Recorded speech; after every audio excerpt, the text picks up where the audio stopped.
1. My parents loved the mountains and usually rented cool houses there. They rented at one point a big house for all of our family, including a big garden. Since they're active people, loving to hike and admire landscapes, they wanted to go with the car up the mountain to a tourist spot. I refused to go because I was very lazy and wanted to watch YouTube videos and eat chips.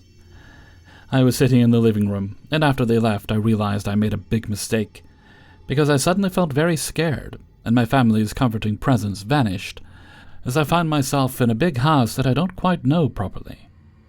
My sense of fear might have activated because I probably sensed something eerie around. Not even a minute later, I started hearing noise in the kitchen. The kitchen was next to the living room, and I was able to hear properly if there was noise. I heard something like steps on the kitchen's concrete floor, a little bit of shuffling, and then a noise like something or someone just either sat or left on one of the kitchen's chairs. The chairs being made of cushion, and you can hear when you sit on them. Shortly after, I heard 3 loud and clear knocks on the living room's door, the room I was staying in. These knocks were so clean I was sure there was a person there. And I thought that my family was back and they probably forgot something in the house and returned quickly. I went and opened the door. There was no one. I looked left, up the stairs, down to the basement, no one. I looked right close to the house door, no one. In front, there was the kitchen, and I looked inside. Strangely enough, the chair's cushion looked like somebody just sat on it, like when you put a heavy object on a cushion, and from the pressure it kind of stays deflated for a while. I was spooked. Thankfully, my family came back home surprisingly fast after that, because my parents strangely felt anxious for me, and it's probably just because they didn't like leaving me alone there. It doesn't end here, though. After that day, I had another encounter that left me completely disturbed, in the same house. It was night, I was sleeping. I have chills writing this and feel so yucky. But I had this very disturbing dream of a squealing black pig. It was so creepy and weird. As embarrassing and creepy as it is, I admit I woke up to my body acting so weird I was shaky, and had these weird convulsions, and it didn't feel like I was controlling my body. It was just shaking and convulsing for a few seconds. It was extremely unnatural and disturbing. It still leaves me sick thinking about it to this day. I avoid telling this part of the story to family and friends because I find it so yucky. I look unnaturally to my left where the doorway is, because I left the door open, and I saw this creepy figure sitting there. It was sitting on its legs, the back of it and its shape literally distorted and so disfigured. It was wearing a full white dress and its face was covered by its black, long, straight hair. I feel like vomiting writing this, not gonna lie. My body just felt exhausted, and after seeing that immediately went back to sleep. Let me tell you, I never go back to sleep immediately, just fainting like that. I've had countless sleep paralysis episodes, but this was nothing like it. In my sleep paralysis episodes, I don't see hallucinations. I only sense something creepy, or I feel like something dragged me, etc. And I never convulse fully like that. And after a sleep paralysis episode, I'm left very scared and I wake myself up to calm down. In that house, it was the first incident ever where I saw something, or where my body had spasms like that. It was just so unnatural. I was left confused by these incidents in the same exact house. Only later I found out from my family that in the village where we rented that house, there was this young woman that was going through a very tough situation, and she sadly jumped from a bridge into a river. That bridge and the river are very close to the rented house, and I can see it just by opening the living room windows or going outside in the garden. So, I thought the paranormal incidents I had were because of the unfortunate events that happened to that young woman or something related to her. At first, I heard that she tragically passed away, but then I heard that she was either paralyzed for life from her neck down, which is just so terrible. I often feel remorse that even if I knew no one from that village, I could have avoided such a terrible fate for her.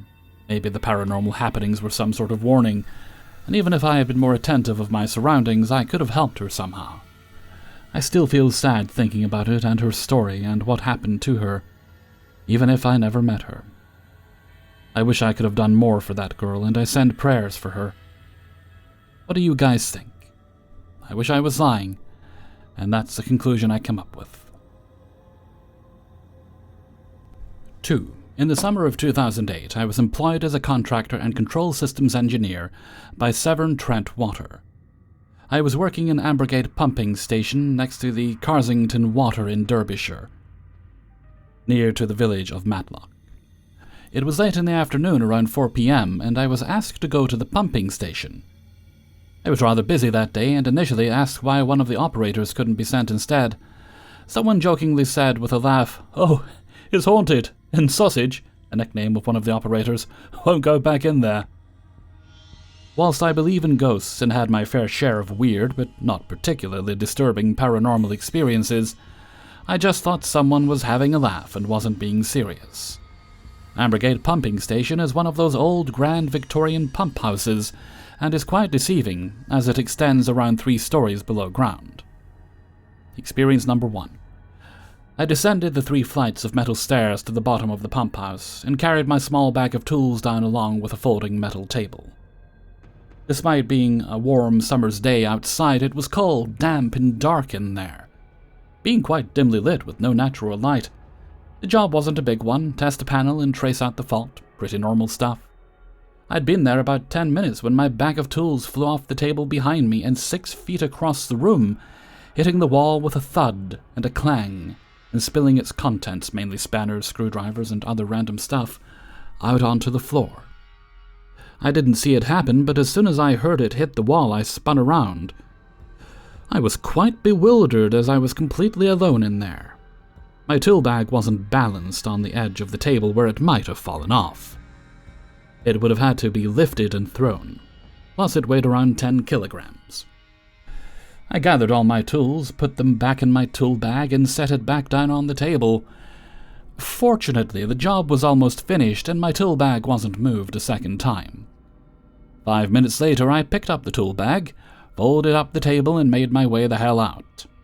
I drove back to the Severn Trent offices, near to the village of Clay Cross, and when I got back, one of the guys said, "Have fun in there, Neil." I said, and didn't say anything more of it. Experience number 2. 2 weeks after this, I had to go back out to Ambergate, and this time, this experience, although nothing was thrown, was far weirder. I entered the pumping station around midday, had the usual bag of tools and folding metal table with me. I switched the lights on and descended the stairs down to the bottom. As I swept off the final metal step at the bottom, the lights switched off. I set my tools down on the floor along with my metal table and slowly groped my way up the 3 flights of stairs in the pitch dark. I unfortunately didn't have a flashlight, and this was before the times of smartphones with lights too. Given my previous experiences, I felt a bit unnerved by this climbing the stairs, but there was nothing else I could do. Finally, I made it back upstairs, and after some fumbling around, found the light switch. I switched it, and hallelujah! The lights came back on. I gingerly walked back down the steps, and lo and behold, I reached the bottom step, and click, the lights went off again. Damn it, I thought. This time I felt even more nervous climbing the stairs in the pitch black, but I had a plan B. I went out of my car, and in the boot, I had some duct tape. I cut a large piece of this tape and taped it firmly across the light switch. For a 3rd time, I walked down the stairs, and when I got to the bottom of the stairs, the lights started flickering a lot. It was as if someone at the top of the stairs was playing with the light switch, but now couldn't turn it off. Again, I stayed in there 10 to 15 minutes until my job was done, but all throughout this time the lights were flickering, as if someone or something was messing with the light switch but couldn't turn it off. Hell no, I didn't like it in there. I completed my job and got out of there sharpish. I've told a handful of people with regards to the first experience. Someone said, "Oh, you must have put it on the edge of the table and it fell off," but that doesn't explain how it ended up 6 feet away. They try to explain the second incident with the lights as a colleague playing a prank on you. I'm 100% certain it wasn't. I did not see anyone else there. I heard no footsteps, no voices, and no one entering or leaving through the heavy metal doors of the pump house. Plus, this location is fairly remote, and if it was a colleague, they would have had to follow me there and then drive back. Which is unlikely to go to that extreme to play a prank. Fortunately, I've never had to go back, and I don't want to.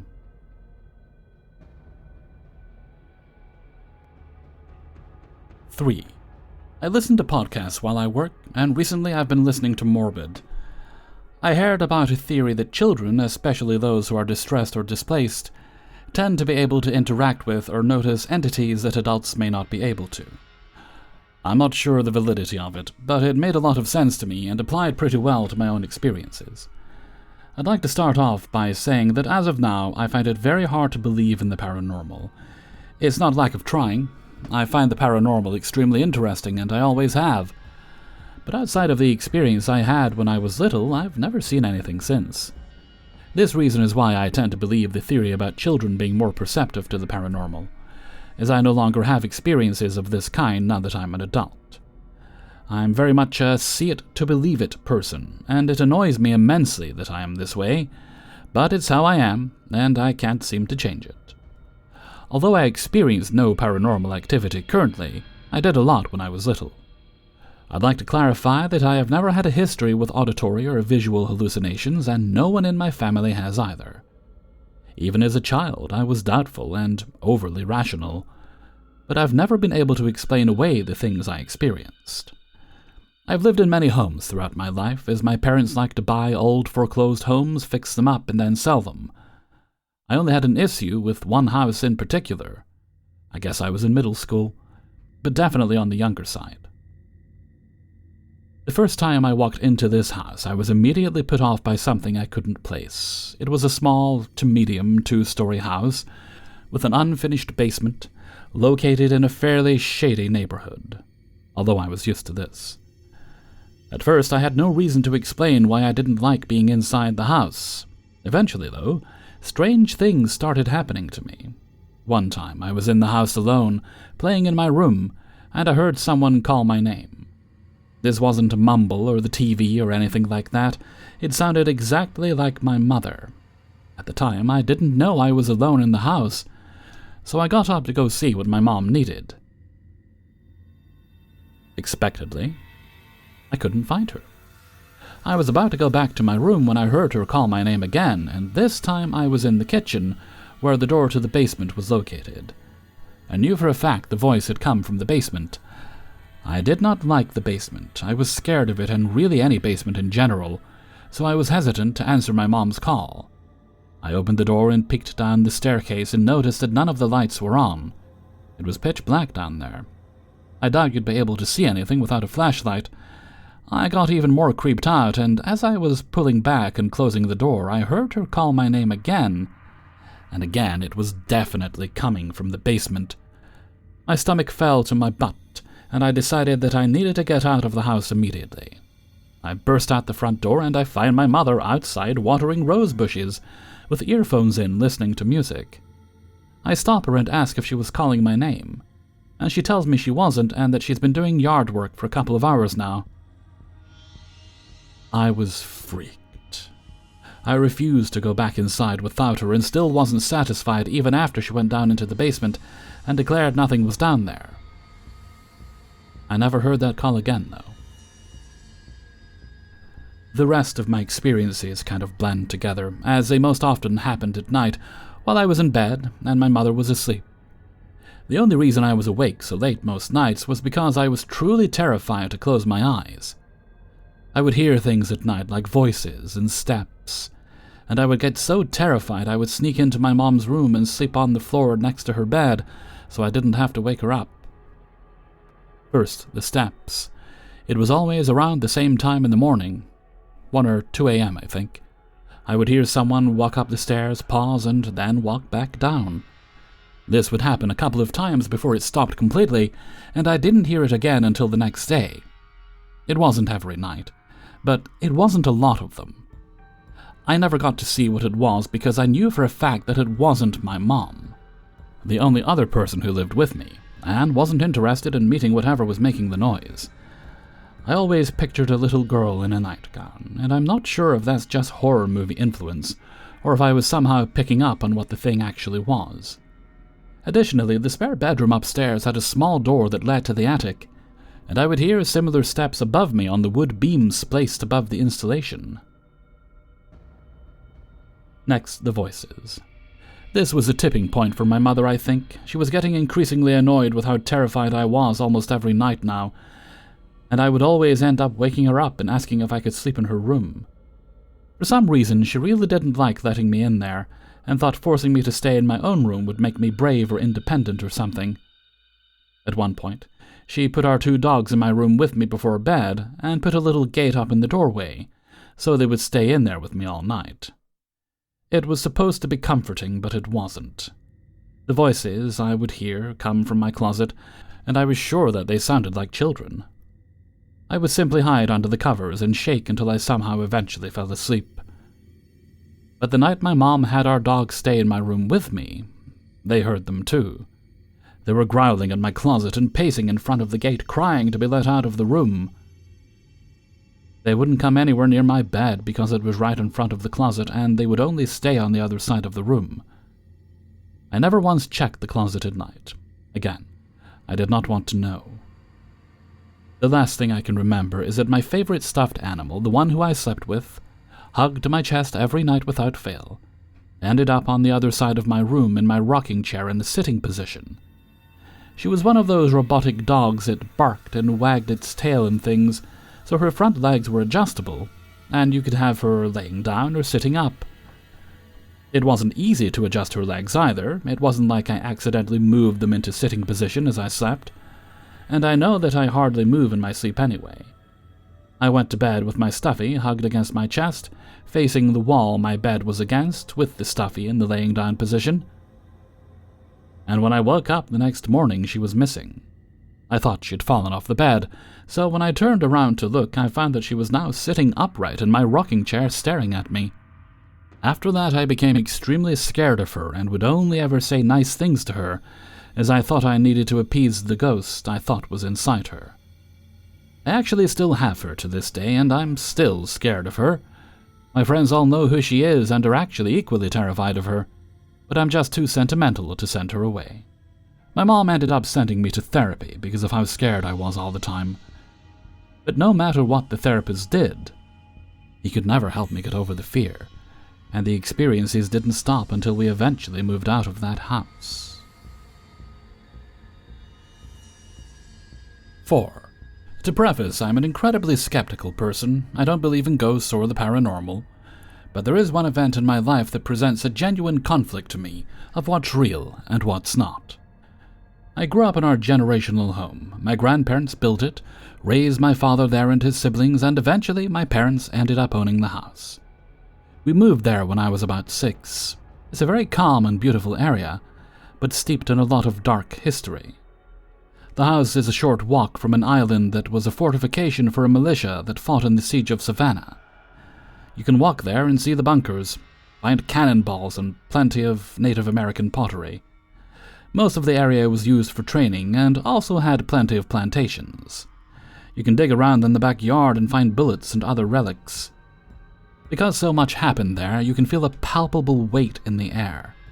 It's a unique energy or feeling like you were somewhere sacred.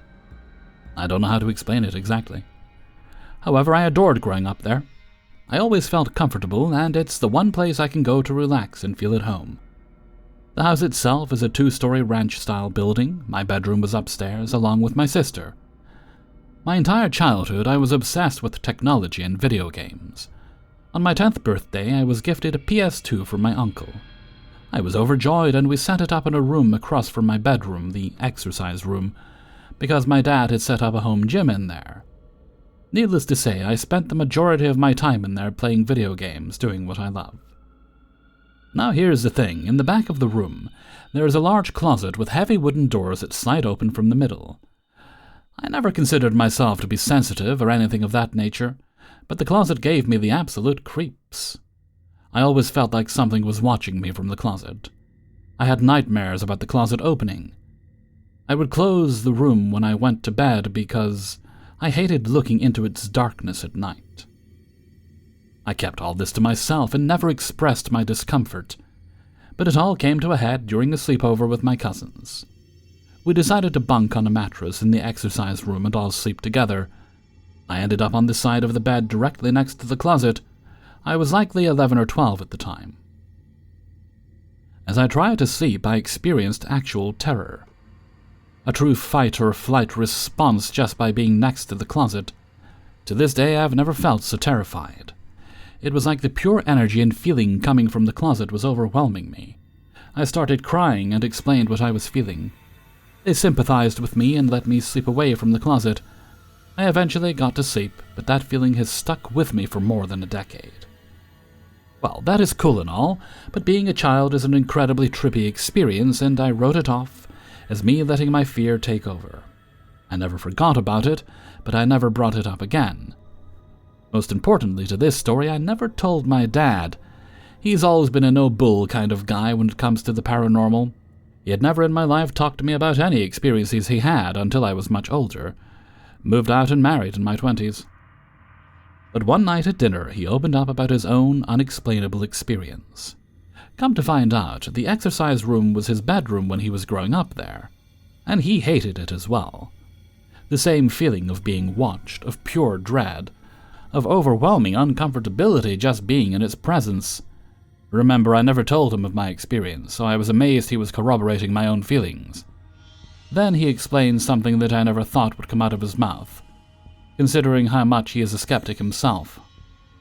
One night, he was attempting to sleep and felt that familiar feeling. It grew stronger and stronger until the closet forcefully threw itself open in front of him. He ran out of the room in absolute terror. The fact that we both had a similar experience with something of this nature, without ever directly communicating about it, but having corroborating stories, is to this day one thing I'll never be able to explain.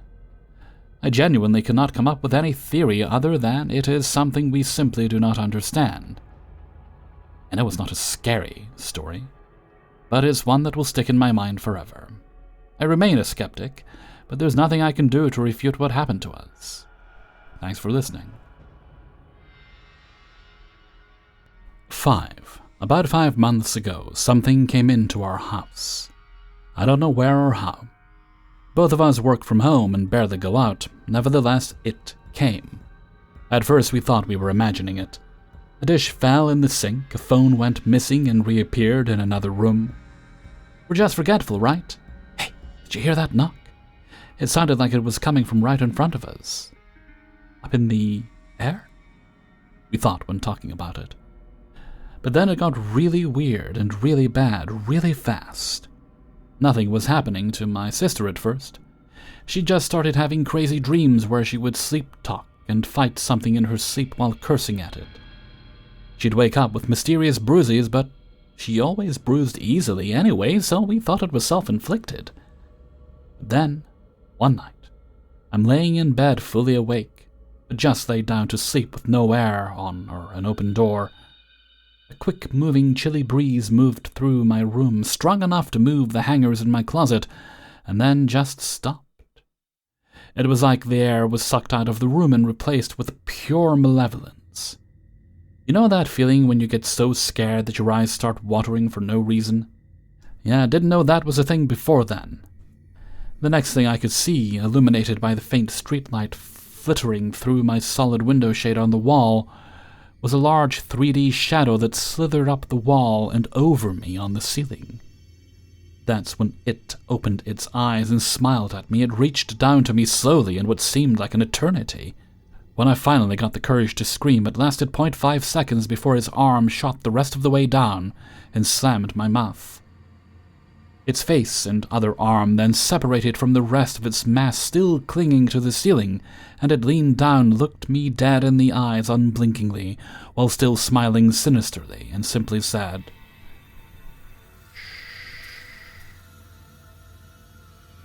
I peed myself. It then chuckled menacingly in a kind of demonic growling tone.